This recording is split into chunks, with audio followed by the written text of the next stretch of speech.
Bíblica. A veces creo que es bueno definir algo por definir lo que no es. Eso es usualmente la manera como hacemos teología. Nosotros, la mayoría de teología que hacemos es por negación. Y esto es una buena manera de hacer teología. ¿Qué no es teología bíblica? Antes de decir qué es teología bíblica. Teología bíblica no es biblicismo.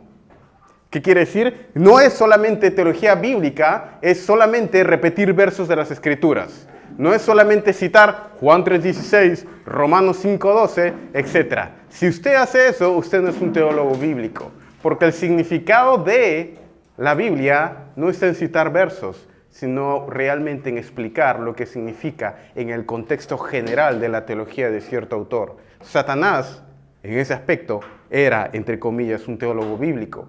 Era biblicista. Citaba versos, ¿verdad? Cuando estaba con Cristo, pero los citaba mal. Esa es la diferencia. Eso no es teología bíblica. Sola escritura no es diferente que solo escritura.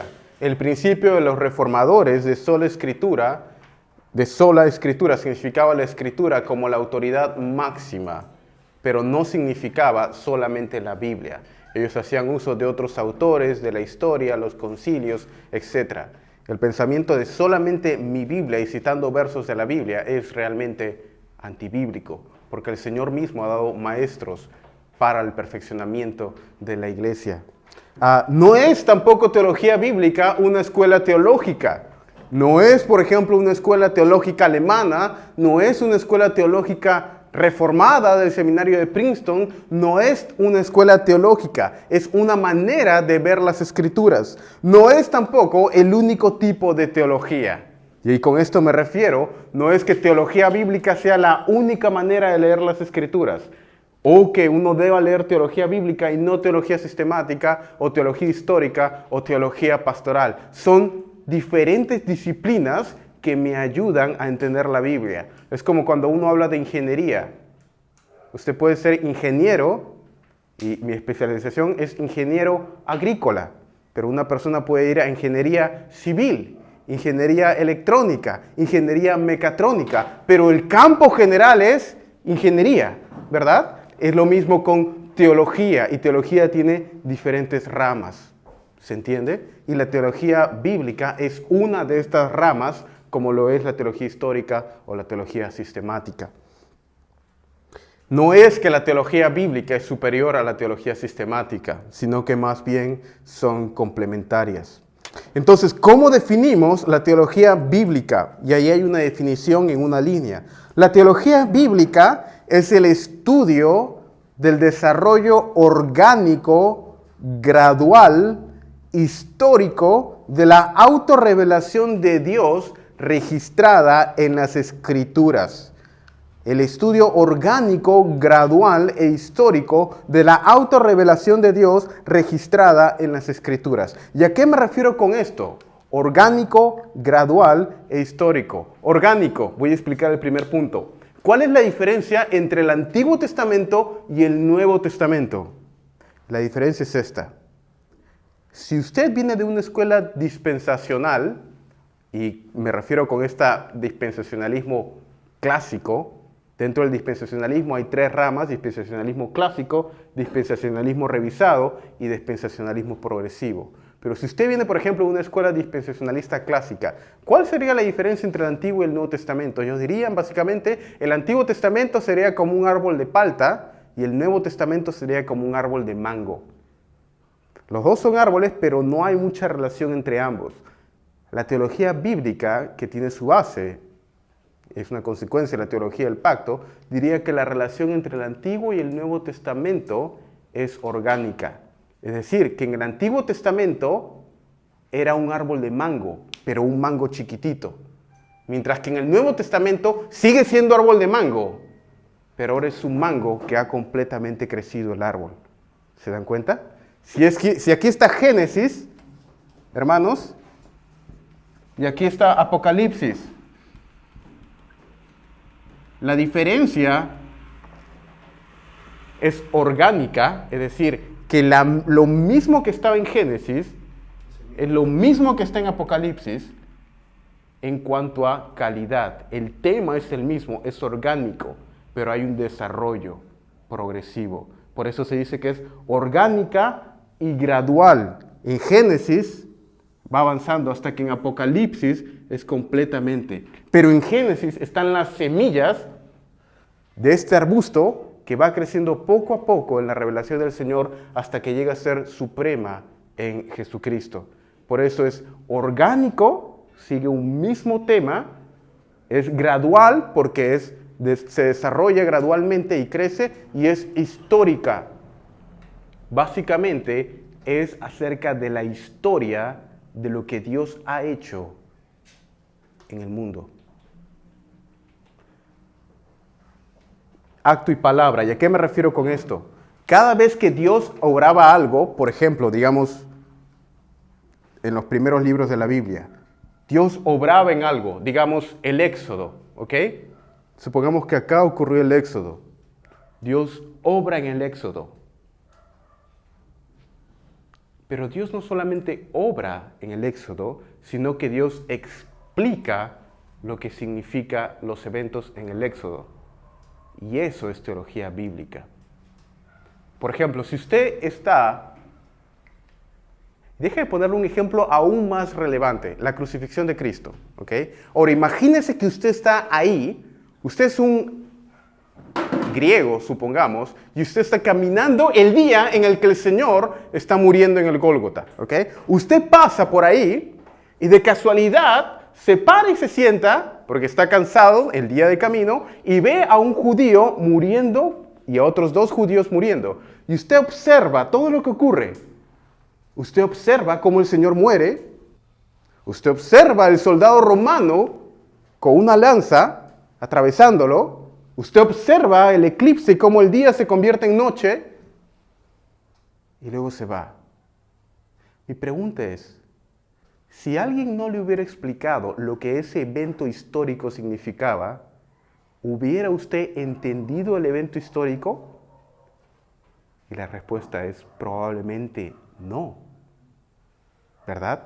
Porque el evento histórico, el acto de Dios, la creación, la liberación de los israelitas, etc., iba acompañada de una palabra que explicaba ese evento histórico. Y esto es lo que estudia la teología bíblica. ¿Se entiende? Ahora, yo les estoy viendo la cara como que no entienden a lo que me refiero. Hay diferentes actos que el Señor ha hecho en la historia. Y usualmente, siempre que el Señor hacía un acto, había una palabra que acompañaba ese acto, ya sea la ley mosaica, la revelación en los profetas, la explicación que Pablo hace de la crucifixión de Cristo en Romanos, etc. Pero los actos en sí son lo que Dios ha hecho en la historia.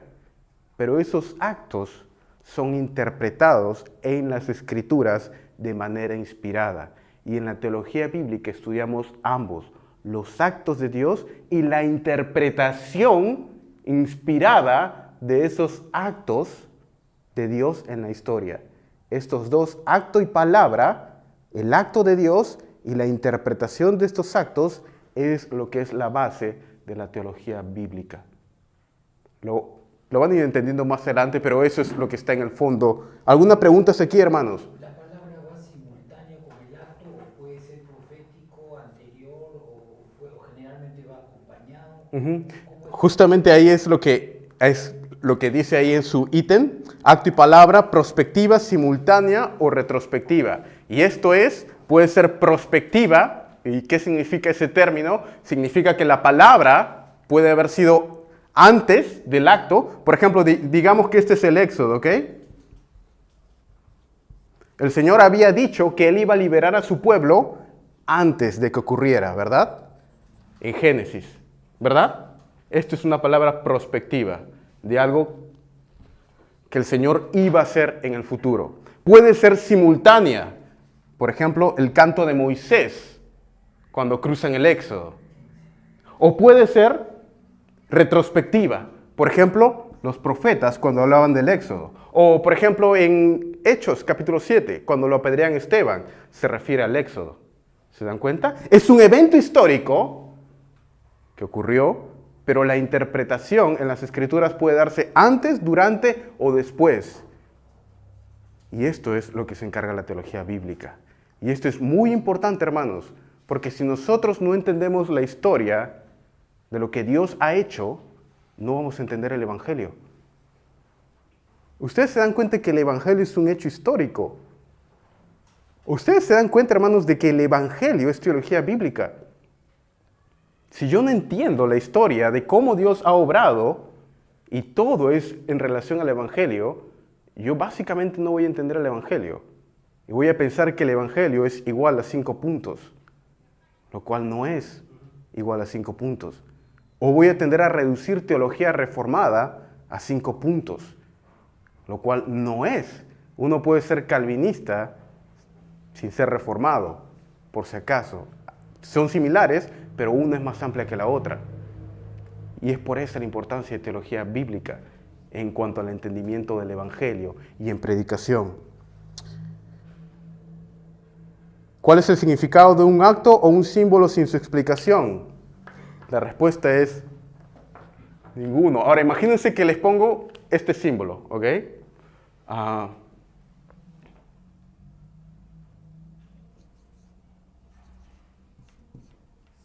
¿Qué significa este símbolo? Espero que no tengan idea porque me lo acabo de inventar. El punto es, básicamente, si ustedes ven un símbolo y nadie les explica lo que significa este símbolo, nosotros no tenemos idea de lo que significa este símbolo porque este símbolo solo significa algo en cierto contexto. Si quitamos el evento histórico que acompaña el símbolo, no entendemos ni el símbolo porque no hemos entendido el contexto histórico. La Biblia está llena de simbolismos. Templo, serpiente, Nueva Jerusalén. Llena de simbolismos. Y la razón por la que cuando predicamos, y en el 95% de prédicas que escucho, no tiene que ver nada con el símbolo que se está explicando ahí. Es porque no se entendió el contexto histórico en el cual se dio el símbolo. Y esto es importante en hermenéutica de las Escrituras y en predicación, como vamos a ver en un momento. El símbolo no tiene significado aparte de un contexto histórico que le da el significado al símbolo. Por eso cuando yo hablo, por ejemplo, cuando alguien lee Juan 3, Jesús y Nicodemo, la serpiente debe ser alzada. ¿Qué significaba la serpiente? ¿Cómo se relaciona la serpiente con Génesis 1 y 2? La serpiente o la roca. Él es la roca. Sus obras son perfectas. ¿Y cómo se conecta eso con Cristo como la roca? O Pedro como la roca. O el fundamento. O que nosotros somos piedras vivas. Rocas que pertenecen al templo. Si no entendemos los símbolos del Antiguo Testamento, no vamos a entender el Nuevo y no vamos a entender realmente las Escrituras, porque el símbolo, la teología es la explicación de la parte histórica. ¿Se entiende, hermanos? Aquí solamente estamos comenzando a ver lo que es teología bíblica. Rubén. ¿Y hasta dónde o hasta qué momento nosotros podríamos, digamos, alargar la utilización del símbolo? ¿No? Porque de pronto pueden haber momentos en los cuales lea acerca de la medición de un símbolo o de la palabra propia en sí, pero que no tenga que ver con lo que ya se dijo atrás o se dice en el futuro. ¿No? Como un caso. Sí, usualmente, hermano, cuando aparece un símbolo, y esto es usualmente en hermenéutica, aparece algo que se le conoce como símbolo y señal. Y es, a lo que me refiero es, a veces es no solamente un símbolo, pero es la combinación de ciertos elementos o patrones que se repiten. Por ejemplo, Dios obrando a través de debilidad. Este es un patrón que se repite en las Escrituras. Dios, por ejemplo, pongamos jueces, sigue un patrón. Cada vez que Dios quería liberar a su pueblo, elegía a una persona débil. Y esta persona débil era la que Dios usaba para mostrar su fortaleza a través de una persona débil. Si yo no capto ese patrón, no puedo interpretarlo. Y es un patrón que se repite y se repite y se repite. Y si yo no lo entiendo, no voy a interpretarlo. Por ejemplo, viene a mi mente el caso de David. Si yo no entiendo que David es el tipo de Cristo, yo no voy a entender y no voy a hacer Cristo con David. Voy a predicar básicamente, David fue y derrotó al gigante Goliat. De la misma manera, y estoy predicando mi sermón, usted debe ser como David y derrotar a los gigantes de su vida. Los gigantes que son la duda, la lujuria, etc. Si yo predico de esa manera, no he entendido el patrón de David y lo que David quiere decir. Y no estoy realmente predicando la teología bíblica de David como tipo de Cristo. Ambos, y en este caso, David, un siervo débil, en representación de su pueblo, fue puesto y derrotó al gigante Goliat. Cristo, de la misma manera, débil, y esto me dice Hebreos 10 y 11, fue llevado fuera de la ciudad, como David fue puesto fuera de la ciudad y derrotó al gigante mayor, que era el pecado y la muerte. Aunque David ganó la batalla, su pueblo, Israel, no levantó ni un dedo. De la misma manera, Cristo venció la batalla, aunque nosotros no hayamos levantado ni un dedo. David fue el representante de su pueblo Israel, de la misma manera que Cristo es el representante de nosotros como segundo Adán. Y ese es el patrón, por ejemplo, uno de los que he mencionado, Dios obrando a través de debilidad. Y si yo no entiendo esos patrones, etc., no voy a entender la historia de David, no voy a entender Hebreos capítulo 11 o Hebreos capítulo 10, y al final voy a terminar predicando no robes de un pasaje, cuando en realidad el significado es otro. ¿Se entiende? Una línea y un círculo. Una línea y un círculo. Teología sistemática y teología bíblica. La teología bíblica es como una línea. Imagínense que esta sea toda la historia narrada en las Escrituras, desde Génesis a Apocalipsis. La teología bíblica va estudiándolo, qué ocurrió en esta etapa histórica, qué ocurrió aquí, y cómo se conecta lo que ocurrió aquí con todo lo demás de la revelación de las Escrituras, ¿ok? Esa sería la teología bíblica. La teología sistemática es como un círculo. Por ejemplo, ¿qué dice toda la Biblia acerca de los ángeles? Y hago como un círculo. Toda la Biblia acerca de los ángeles. ¿Qué dice toda la Biblia acerca de la doctrina, por ejemplo, de la Trinidad? Y todo un círculo de toda la Biblia acerca de la doctrina de la Trinidad. ¿Qué dice la Biblia, por ejemplo, acerca de X doctrina? Y examino todo lo que dice la Biblia. Ahora, el problema es que un mal teólogo sistemático no es un teólogo bíblico. Básicamente toma versos que no tienen que ver realmente con su postura o con lo que realmente el texto en la teología y la historia de ese contexto afirman, y lo uso como teología sistemática. ¿Se entiende? La teología sistemática debe ser una consecuencia de la teología bíblica. El punto es, yo no puedo ser un teólogo sistemático si no soy un teólogo bíblico. Y ese es nuestro punto de debilidad, que tenemos muchos teólogos sistemáticos, pero que no son bíblicos. Fallan en la parte de hermenéutica. Y esta es la diferencia. La teología sistemática ordena lógicamente todo lo que la Escritura dice sobre un tema específico. Y hace uso de otras disciplinas, historia, por ejemplo, filosofía, etc. Mientras que la teología bíblica examina una parte histórica en la historia de los actos de Dios y lo conecta con toda la Biblia. ¿Se entiende? Y es por eso cuando yo predico bíblicamente y sistemáticamente hay diferencias. Ya hablé de las características de la teología bíblica. Es orgánica, progresiva, histórica y cristocéntrica.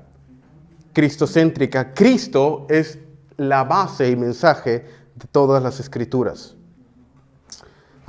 El punto 3, hermanos, lo voy a hablar muy rápido para ir de frente al punto 4, que es el que me interesa. Cómo se conecta la teología bíblica con la predicación. Los tipos de estudio en la teología bíblica.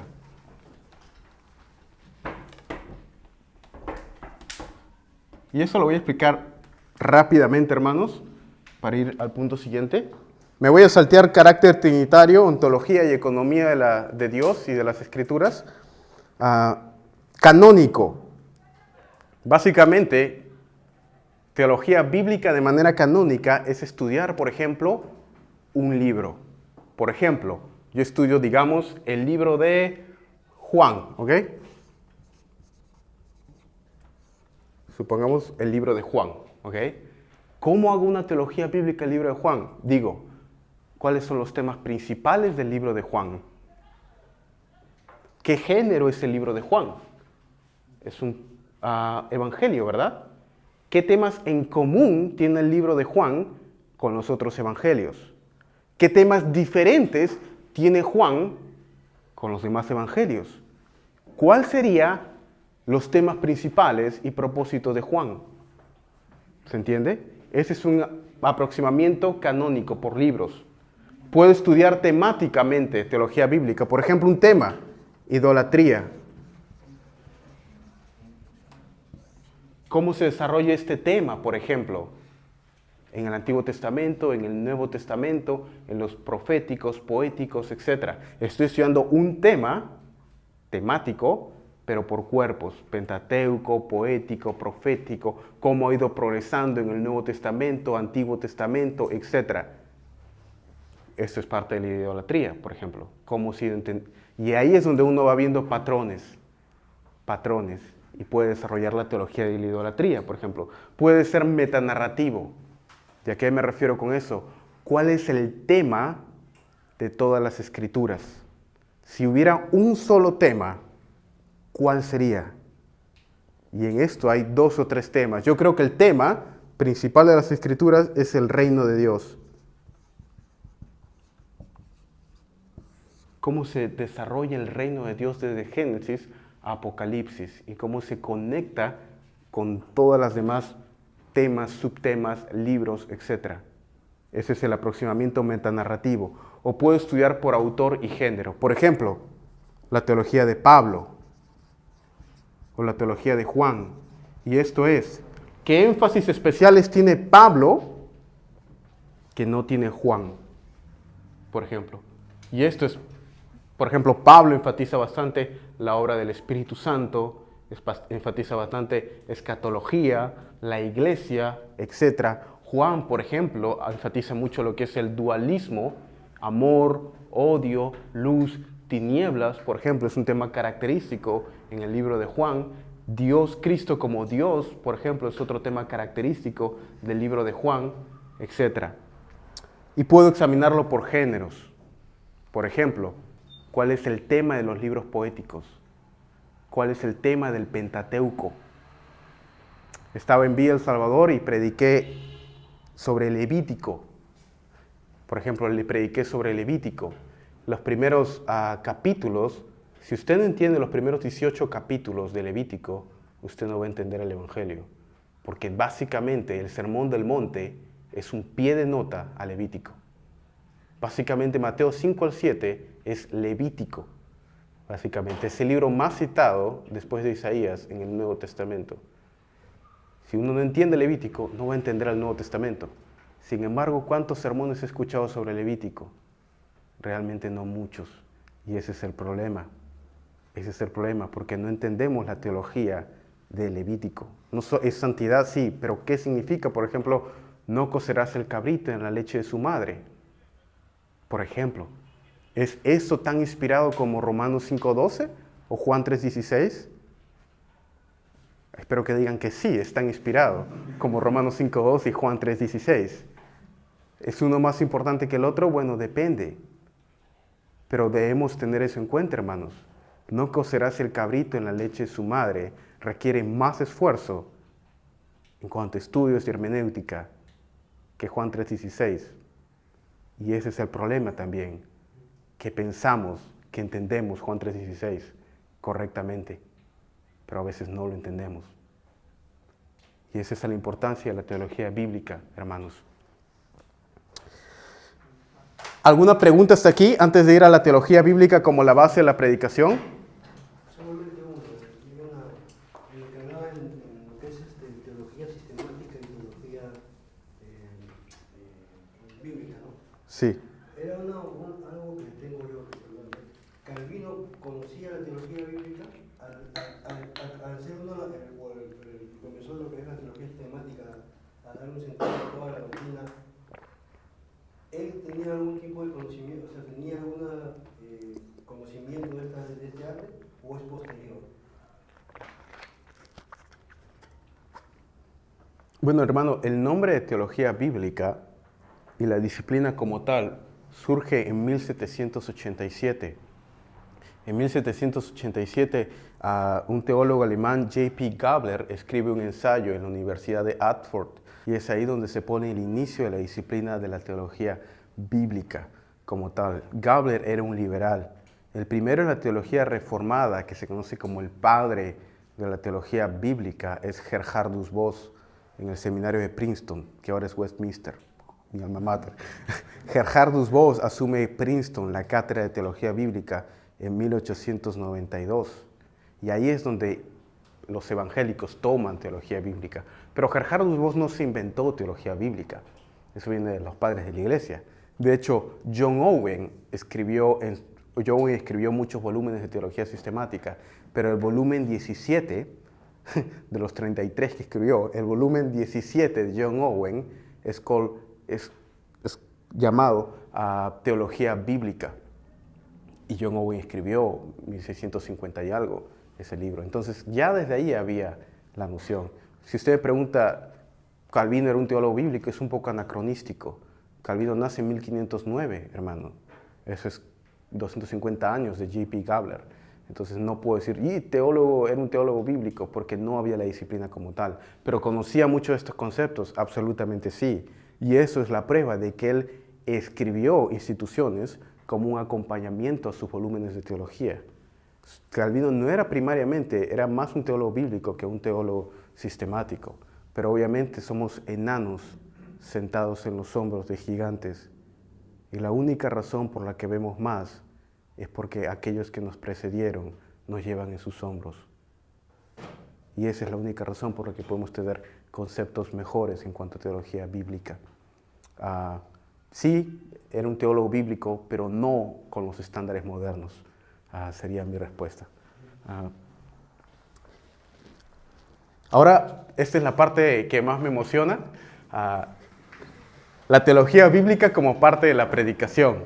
¿Por qué estoy hablando 1 hora y cuarto acerca de todo esto, hermanos?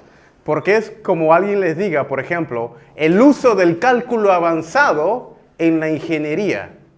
Y si usted no sabe cálculo avanzado y no sabe ingeniería, entonces no va a poder usar cálculo avanzado en la ingeniería. ¿Se dan cuenta? Si yo le digo cómo se usa la teología bíblica en la predicación y no tiene una noción de los temas, la hermenéutica de teología bíblica, ¿qué va a aplicar? No mucho, ¿verdad? Y si no puede armar y no tiene una buena noción de predicación, tampoco. Por eso es que comencé con un trasfondo de teología en general. ¿Cuál es el propósito de la existencia del hombre y de todo lo que hace? ¿Cuál es el propósito supremo del hombre?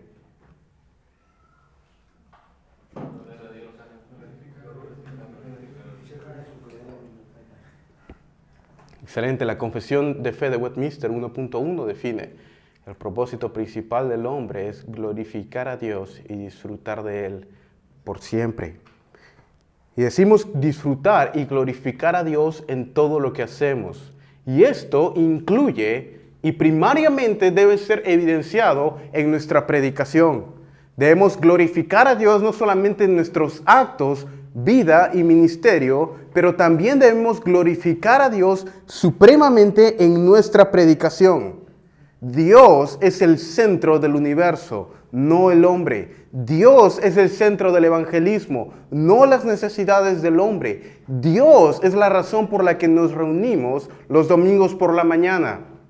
Y Dios, la obra de Dios en Cristo Jesús, la redención del hombre, es el tema principal de las Escrituras y nuestra predicación.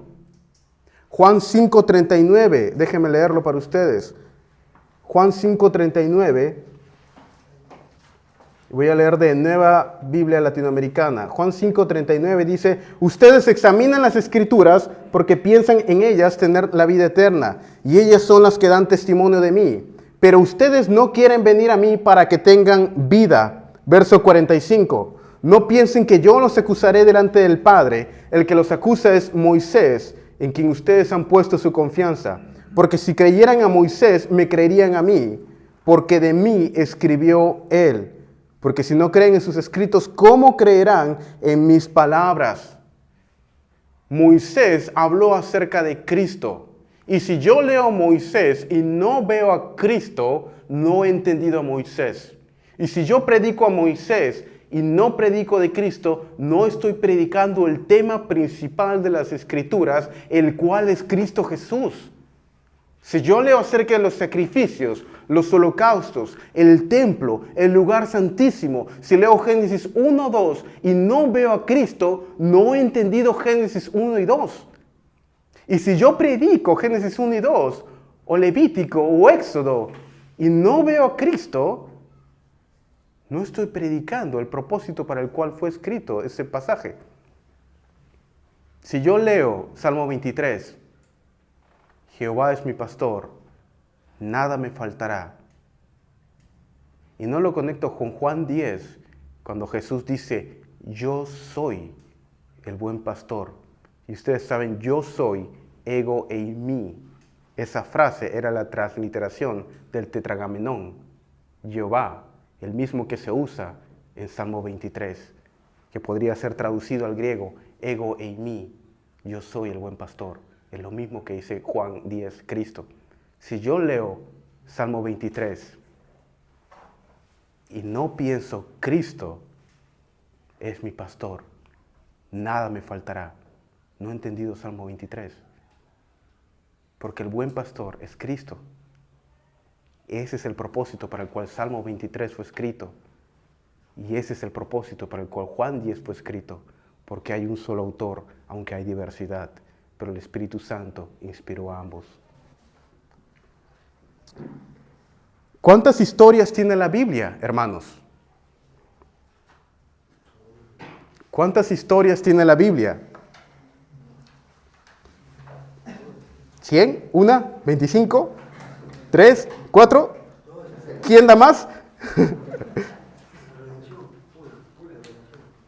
¿Cuántas historias tiene la Biblia, hermanos? Una historia, ¿verdad? La Biblia es un libro con una gran historia, con muchos capítulos, pero una sola historia. La historia de Dios redimiendo al hombre en Cristo Jesús. Una sola historia tiene las Escrituras. Lucas 24:25. Oh insensatos y tardos de corazón para creer todos los que los profetas han dicho. ¿No era necesario que el Cristo, el Mesías, padeciera todas estas cosas y entrara en su gloria? Y comenzando por Moisés y continuando por todos los profetas, les explicó lo referente a él en todas las Escrituras. El tema principal de las Escrituras es Cristo. Porque Cristo es el centro de las Escrituras, no el hombre. Hermanos, las Escrituras son primariamente acerca de lo que Cristo ha hecho por mí, no lo que yo debo hacer por Él. Lo que yo hago por Él es una consecuencia de lo que Él ha hecho por mí. Pero si yo predico las Escrituras, llámalo mi Biblia el domingo por la mañana y básicamente doy exhortaciones moralísticas de la gente que tiene que cambiar su comportamiento, no he entendido el Evangelio. Porque el poder del Evangelio, el poder para resistir la lujuria, el poder para resistir la tentación, viene como consecuencia de ver lo que Cristo ha hecho por mí. Hermanos, y ese es el problema. A veces cuando predicamos contamos más historias. A veces digo que aprendo más de la vida del predicador que del pasaje. Y es cierto. A veces aprendo más de la vida del predicador que lo que realmente Pablo quería decir en ese pasaje. Y acerca de Cristo. Muéstranos a Cristo.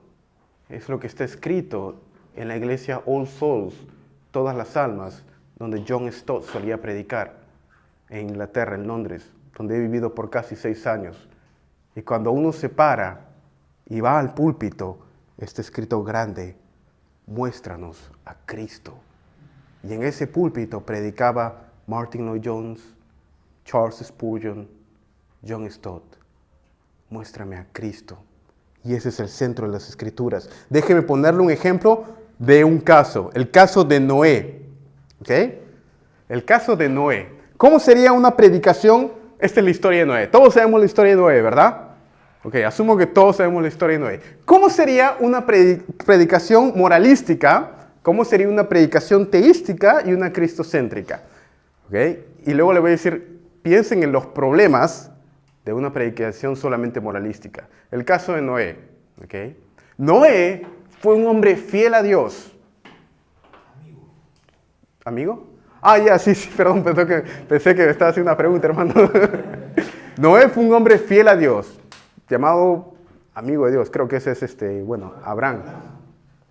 Noé fue un hombre fiel a Dios, caminó con Dios, en medio de todas las circunstancias difíciles, se mantuvo fiel.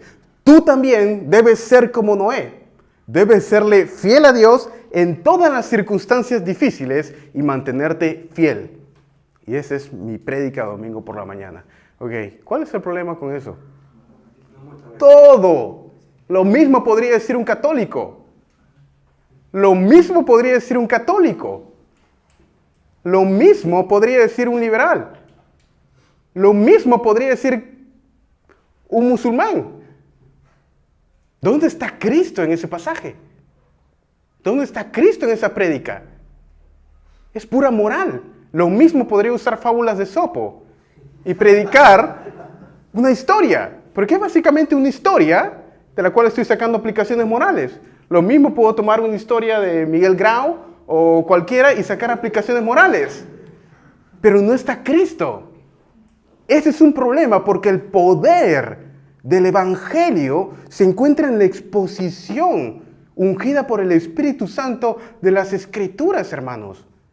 Y mientras más yo debo pasar mi vida en las Escrituras, estudiándolas, porque Dios ha prometido obrar a través de su palabra.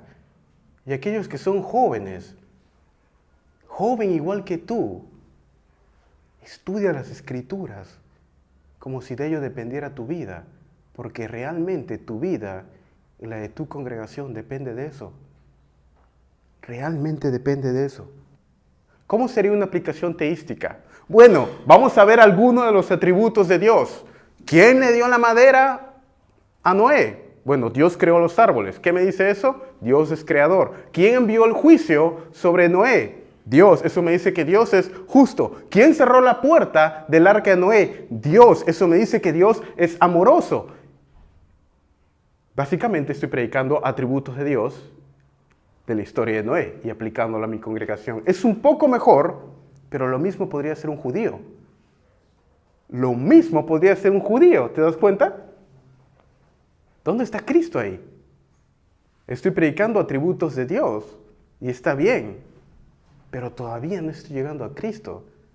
Y ese es el problema con algunas predicaciones, comillas, y digo comillas, reformadas, porque en realidad no llegan a Cristo. Y en realidad es a veces una distorsión de los atributos de Dios. No todas las veces, pero a veces. ¿Cómo sería una predicación cristocéntrica? Bueno, predico los dos anteriores, pero ¿qué me dice Primera de Pedro 3? De la misma manera que 8 personas fueron salvas en el arca de la ira y del juicio, de la misma manera nosotros seremos salvos de la ira por venir. Porque estamos en el arca, la cual es Cristo. Noé fue escrito para que pudiéramos entender un poco mejor que el arca es Cristo. Noé fue escrito, inspirado por el Espíritu Santo, para que pudiésemos entender la imagen que Cristo quería pintar de él como el arca. Y si yo no conecto, no he entendido Moisés, no he entendido Noé, y no he entendido cómo el Evangelio se refiere con Noé y cómo Cristo es el arca y el juicio por venir. Y cuando predico, ya sea 1 Pedro 3 o Noé, no hay poder. Y nuestros púlpitos se caen. ¿Se dan cuenta, hermanos? Y eso es con una historia. Esa es la puerta también. ¿Perdón, disculpa?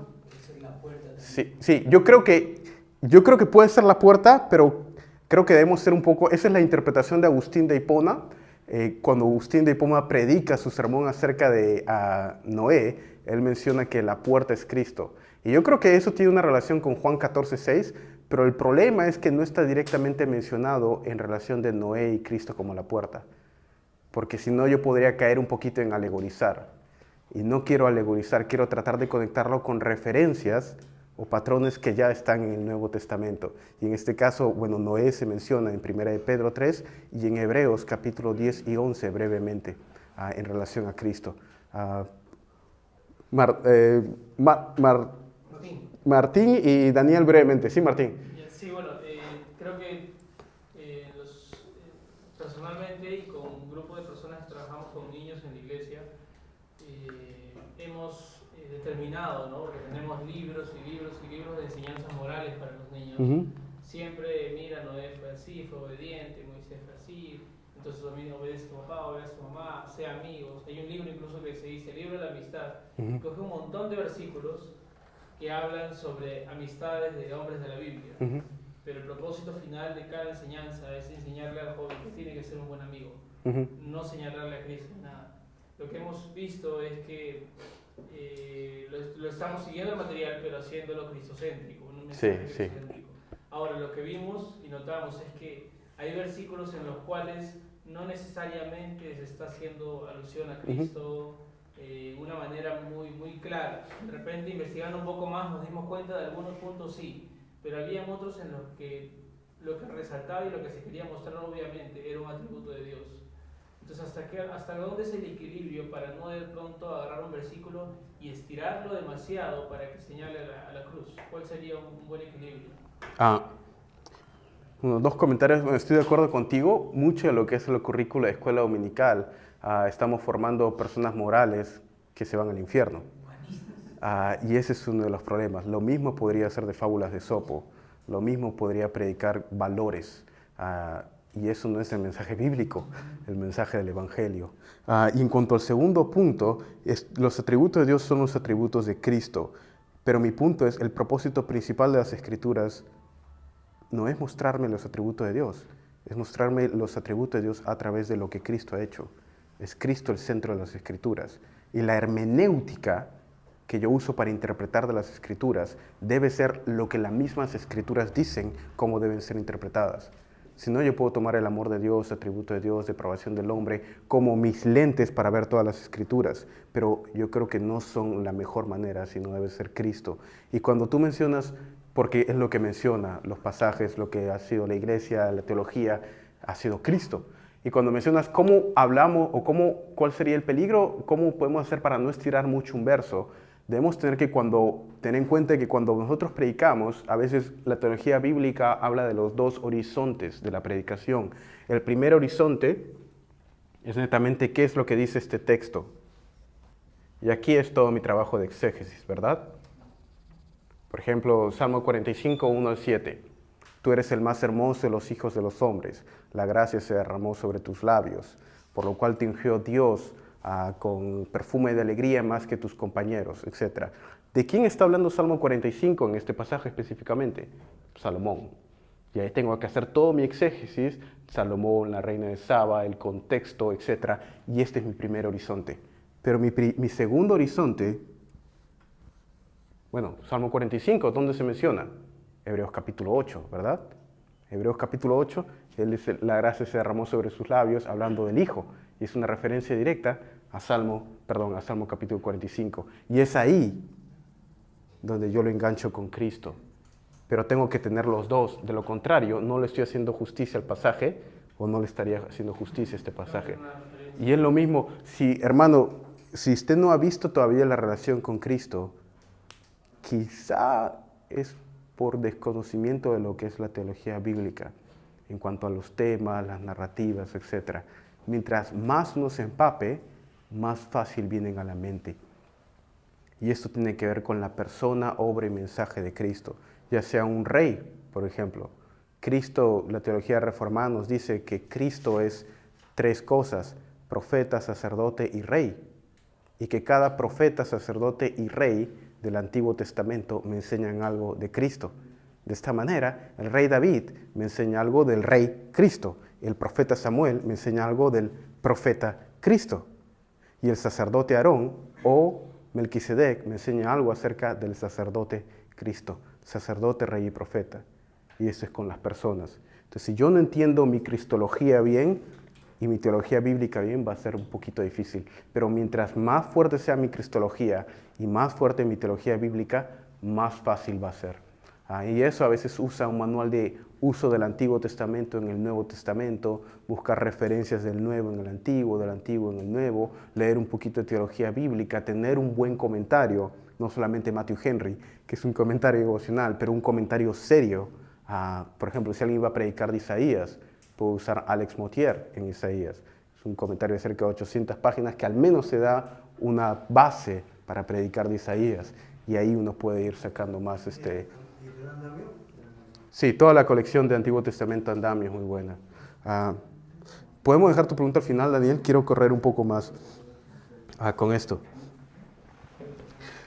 Entonces, acerca de quién primariamente son las Escrituras, ¿Cristo o yo? Bueno, espero que para este momento podamos decir que la aplicación primaria y las Escrituras son primariamente acerca de Cristo. Él es el personaje principal, es su historia, no la mía. Él es el importante. La teología bíblica y la predicación expositiva. ¿Qué es predicación expositiva? Asumo que todos los que están aquí saben lo que es predicación expositiva, ¿ok? No puedo explicar predicación expositiva en esta clase. Asumo que todos tienen un trasfondo que conocen predicación expositiva, ¿ok?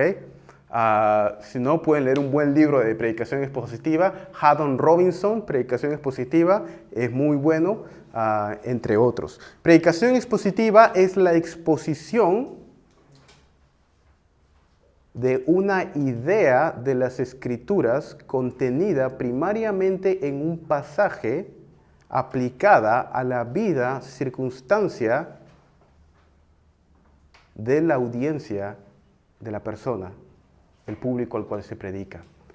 No es predicación expositiva la predicación de un verso, no es la predicación expositiva la predicación de una palabra, no es la predicación expositiva la predicación de un tema, esa es predicación temática, es la predicación de un número de pasajes, puede ser medio verso, puede ser 10 versos, pero es una idea, una enseñanza contenida primariamente en un pasaje de las Escrituras. ¿Okay? Esa es la definición clásica de predicación expositiva.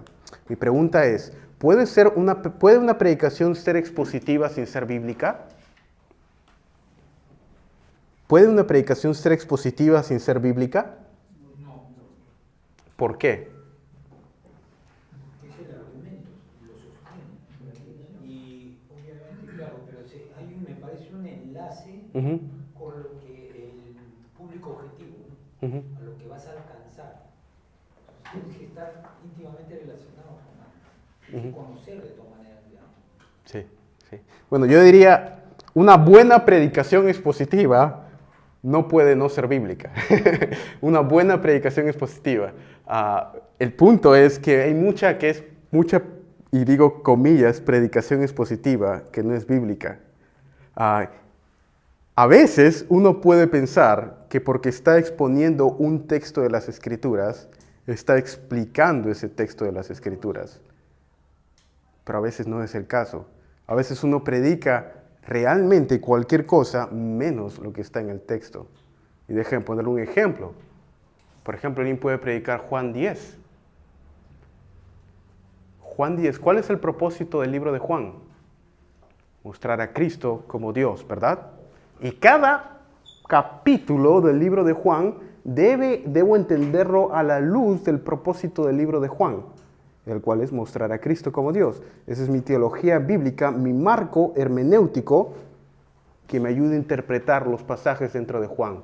Entonces, Juan 10 habla de Cristo como el buen pastor. Ahora, ese pasaje, Juan 10, tiene el propósito de mostrar Cristo como el buen pastor de Israel, como el buen pastor que da su vida por sus ovejas. ¿Okay? Y yo debo explicar eso acerca de Cristo en Juan 10 y luego aplicarlo a la vida de mi congregación. Y recién ahí puedo sacar aplicaciones. Pero si yo tomo Juan 10 y digo de frente, no robes, no estoy realmente explicando el propósito por el cual Juan 10 fue escrito.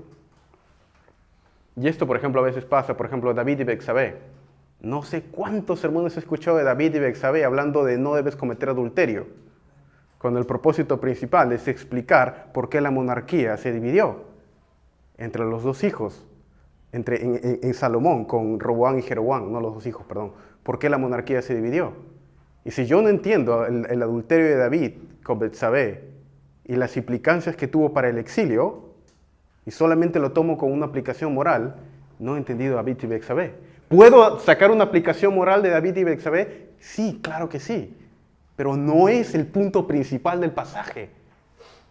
Porque no es el tema principal de 1 de Samuel, o de Samuel en general, porque es un solo libro, explicar adulterio. ¿Se dan cuenta?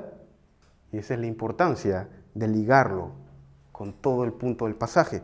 Una predicación puede ser expositiva sin ser bíblica, como el caso de David y Betsabé. Estoy usando un pasaje, pero lo estoy mal usando. ¿Puede una predicación ser expositiva sin ser cristocéntrica? ¡Claro que sí! Mucha de nuestra predicación es expositiva, pero no es cristocéntrica. De hecho, ¿cuánta de mi predicación es realmente bíblica y cristocéntrica? Y es ahí donde radica el poder en el Espíritu Santo para cambiar la vida de la gente en Cristo. ¿Cómo debe ser un sermón cristocéntrico? Y voy a leer rápidamente, hermanos, el tiempo nos está ganando. ¿Es este pasaje acerca de lo que yo debo hacer o acerca de lo que Cristo ya ha hecho por mí? ¿Existe alguna diferencia? Absolutamente. Si el Evangelio es primariamente aquello que yo deba hacer, entonces se convierte en moralismo puro. El Evangelio es primariamente acerca de lo que Cristo ya ha hecho por mí. Y cuando yo predico un pasaje de las Escrituras, debo mostrar lo que Cristo ha hecho por mí. Porque el poder para hacer algo viene como consecuencia de lo que Él ya ha hecho por mí. De lo contrario, es solamente un esfuerzo moralista, legalista, de esfuérzate y trata de ser un mejor cristiano. Y si yo no veo cómo Cristo ha hecho esto por mí, voy a terminar siendo un legalista o un antinomianista. Voy a terminar viviendo por la ley, básicamente, o sin ningún tipo de ley. Y muchos de nuestros sermones en Perú son sermones legalistas. Y por eso es que producen creyentes legalistas que no han comprendido el Evangelio, hermanos. Y esto es una dificultad. ¿Por qué es que una persona se vuelve legalista? ¿Por temor o por orgullo? Y ambas vienen de un malentendimiento del Evangelio. Temor errado de que Dios me va a castigar por mi pecado, y ese es nuestro trasfondo católico, u orgullo, porque ya no soy tan malo como tú. Y ya sea si una persona no entiende el Evangelio por una mala predicación, ¿va a hacer cosas en la iglesia? Sí, pero las va a hacer por legalismo o por orgullo. La motivación que va a producir esa obra va a ser orgullo o legalismo, temor. Orgullo y temor, dos reemplazantes del Evangelio que matan nuestras iglesias a consecuencia de una mala predicación cristocéntrica. El caso de David, ya lo mencioné, ya no voy a hablar de David. Cristo. Y acá voy a hablar 3 cosas que nosotros debemos hacer para tener un sermón que pueda tener un sabor más cristocéntrico. Debemos conocer, hacer y ser. Cristo, conocer. ¿Cómo se relaciona este pasaje con Cristo? La pregunta que busco responder es, ¿Cómo se relaciona este pasaje con la persona, obra y mensaje de Cristo? ¿Cómo se relaciona este pasaje con la persona, obra y mensaje de Cristo? Si no puedo encontrarlo, todavía no he encontrado cómo se relaciona este pasaje. La persona, por ejemplo, Cristo como profeta, sacerdote y rey. ¿Cómo se relaciona, por ejemplo, este pasaje con la obra de Cristo o con el mensaje de Cristo en el Evangelio? Ya sea con algún tipo de su persona, con algún tipo de obra o con algún tipo de mensaje. ¿Cómo usted predicaría, por ejemplo, un sermón cristocéntrico de las genealogías de Primera de Crónicas, capítulo 1 al 10? ¿Primera de Crónicas, capítulo 1 al 10 tiene el propósito de mostrarnos a Cristo? Sí. Pero espero que podamos entender que sí, ¿verdad? Ahora la pregunta es, ¿alguna vez has predicado de Primera de Crónicas 1 al 10? Yo nunca lo he hecho.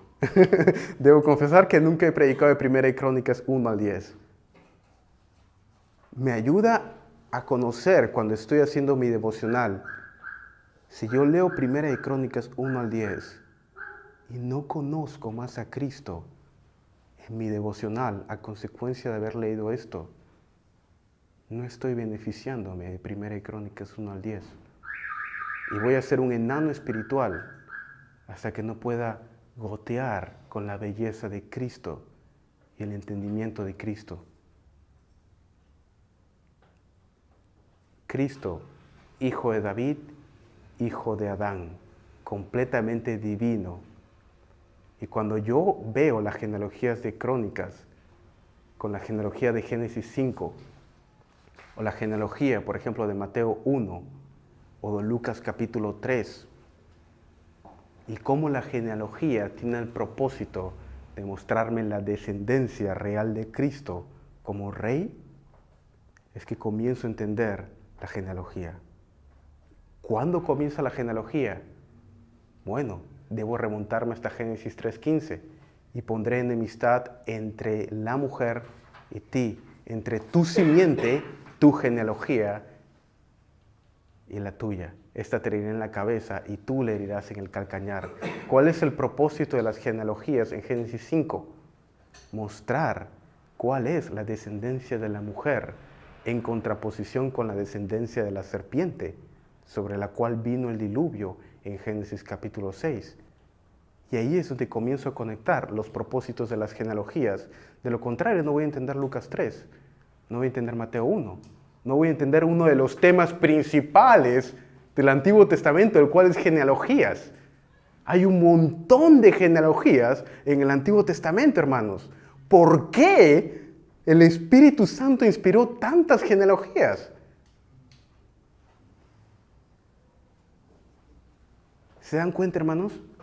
¿Cuánto en las Escrituras puede enriquecernos a realmente entender no solamente Cristo, obra, el Evangelio, ética, cómo debemos vivir, eclesiología, escatología, hermenéutica, salvación?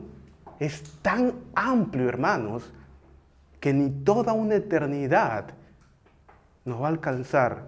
Hermanos, desde que tengo 16 años, y aquellos que me conocen saben que no lo digo por vanagloriarme, he pasado estudiando las Escrituras, y más conozco, más pequeño me siento, porque aún hay más que saber. Algunos de mis profesores en Westminster, genios, la gente más sencilla que he conocido. Vengo aquí, gente que no sabe casi nada y parecen como si fueran los reyes de Persia. ¿Cuánto conocemos las Escrituras, hermanos? ¿Cuánto tiempo pasamos si predicamos el Evangelio a nuestra congregación? Ya se nos fue el tiempo. Quisiera poner un ejemplo más antes de concluir teología bíblica. Y este es mi último tiempo. Sí, no, acá tiene que venir el chifa de Daniel Maxi. ¿Vas a cerrar el chifa? Sigue, dice lo que sea. Sí.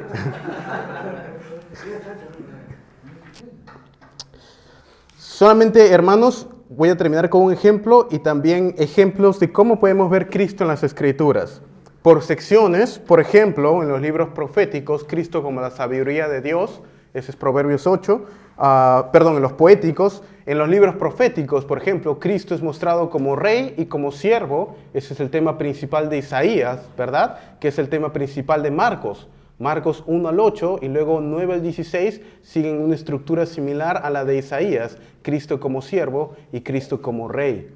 Y eso, por ejemplo, lo conectamos ahí y vemos las relaciones entre los libros proféticos y los evangelios. Y así podemos hacer de cada género. Poéticos, proféticos, evangelios, históricos, etc. Puedo hacerlo por temas, por ejemplo, como Cristo se relaciona con el tema del reino, con el tema del pacto, con el tema del exilio, con el tema de la presencia de Dios, reposo, etcétera, etcétera, etcétera. Por personajes, por ejemplo, Adán. Si yo leo Adán y no lo relaciono con Romanos 5, 12 al 19, Cristo como el segundo Adán, el postrer Adán y nuestra cabeza federal, no he entendido Adán. Puedo relacionarlo con Noé, si no lo relaciono tampoco con Cristo, o Abraham, David, etcétera, etcétera, etcétera, etcétera. O por imágenes, por ejemplo, Cristo como la roca en el Antiguo Testamento, Cristo como el arca, Cristo como el tabernáculo, Cristo como el templo. Y esas son imágenes en las cuales la Biblia me habla acerca de Cristo. O por libros, etcétera, etcétera, etcétera. Las Escrituras son acerca de Cristo, hermanos. Y estos se han escrito volúmenes sobre cómo encontrar a Cristo en las Escrituras. Y el poder de la Escritura está en Cristo, no en moralismo. Somos morales como consecuencia de que Él está en nosotros.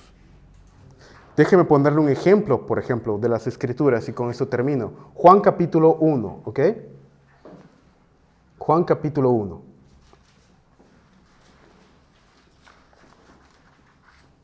Juan capítulo 1.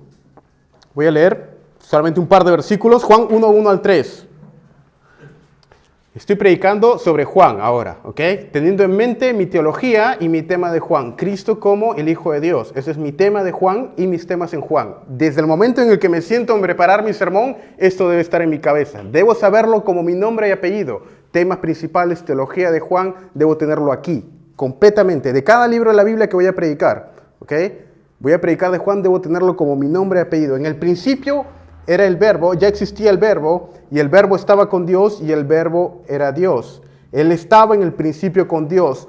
Todas las cosas fueron hechas por medio de Él. Y sin Él, hablando de Cristo, nada de lo que ha sido hecho fue hecho. Verso 14. Y el verbo se hizo carne y habitó entre nosotros, y vimos su gloria, gloria como del unigénito del Padre, lleno de gracia y de verdad. Génesis 1:1. En el principio creó Dios los cielos y la tierra. Juan 1:1. En el principio estaba el Verbo. Todas las cosas fueron hechas por Él. Juan 1, 1 al 3 está hablando de Génesis capítulo 1. El que creó todas las cosas en el principio era Cristo. Él estaba creando todo. Y ese fue el propósito de Juan 1. La creación que va en Génesis 1. Y sigue el mismo. Si ustedes estudian bíblica teológicamente, el argumento de Juan, hay una progresión en la creación, en la caída, en el éxodo. Déjenme ponerles un ejemplo. Éxodo 25:8. Éxodo 25:8. Dejen a mi pueblo ir, básicamente, para que me hagan un santuario, para que yo habite en medio de ellos. Para que yo habite en medio de ellos. Éxodo 29, 45, 46. Habitaré entre los israelitas y seré su Dios, y conocerán que yo, el Señor, que los saqué de la tierra de Egipto, para morar yo en medio de ellos. Éxodo 33, 7, etc. El tema de Dios morando en medio de su pueblo permea todo el Éxodo y es uno de los temas principales en el Pentateuco. Y fíjense lo que dice en Apocalipsis 7:15. Por eso están delante del trono de Dios y le sirven día y noche en su templo, y aquel que está sentado en el trono extenderá su tabernáculo sobre ellos. Dios habitando con su pueblo. Y si ustedes recuerdan en Levítico, cómo estaban organizadas las tiendas, el tabernáculo estaba en el centro y las 12 tribus alrededor. ¿Recuerdan? 3 tribus, 3 tribus, 3 tribus, 3 tribus. ¿Y quién estaba en el centro? La presencia de Dios. Ahora, ¿qué dice Juan 1:14? Y el Verbo se hizo carne y moró entre nosotros. Y vimos su gracia y lo vimos lleno de gracia y de verdad. Ahora, si ustedes leen en el griego, van a darse cuenta que la palabra que usa Juan es completamente inusual para se hizo carne y moró. Literalmente lo que dice es, y el Verbo se tabernacularizó. No dice se hizo carne, dice y el Verbo se tabernacularizó, se templificó. Y cuando uno lo lee, dice, ¿qué quiere decir Juan en relación a Génesis 1:1 y Éxodo? En Génesis 1:1, Cristo, el templo, el tabernáculo, se hizo carne. El templo, el Verbo se templificó y habitó entre nosotros. Y por eso, ¿qué pasa inmediatamente en Juan 2? Destruyan este templo y yo lo levantaré en 3 días. Y él estaba hablando del templo, que era su cuerpo. Y es clarísimo en Juan 1 y Juan 2 la referencia de Cristo como el tabernáculo del templo. Dios, el creador de todo del Antiguo Testamento, viviendo entre su pueblo. El tabernáculo, la figura, el templo, ahora es una persona. Cristo entre nosotros. Y Apocalipsis 7 me dice que en la eternidad estaré con Él morando por siempre. Y ese es Juan 1:1 y 2. Y si yo leo eso y no lo entiendo, no he entendido Juan 1 y 2. Y si predico acerca de no robarás, estoy básicamente perdiendo el poder que tiene Juan 1 y 2 por el Espíritu Santo para hacernos como Cristo, hermanos.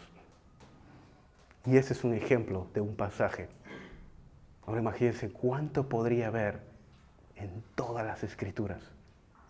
Esa es la belleza de Cristo en las Escrituras, hermanos. Y ese era el problema con los fariseos. No entendieron Cristo en las Escrituras, aunque lo leían. Y ese es mi problema y nuestro problema. Lo leemos, sabemos el verso de memoria, pero no sabemos Cristo. Ustedes leen las Escrituras y creen que en ellas tienen vida, pero fallan porque no se dan cuenta que lo que escribió Moisés es acerca de mí, dice el Señor. Oremos.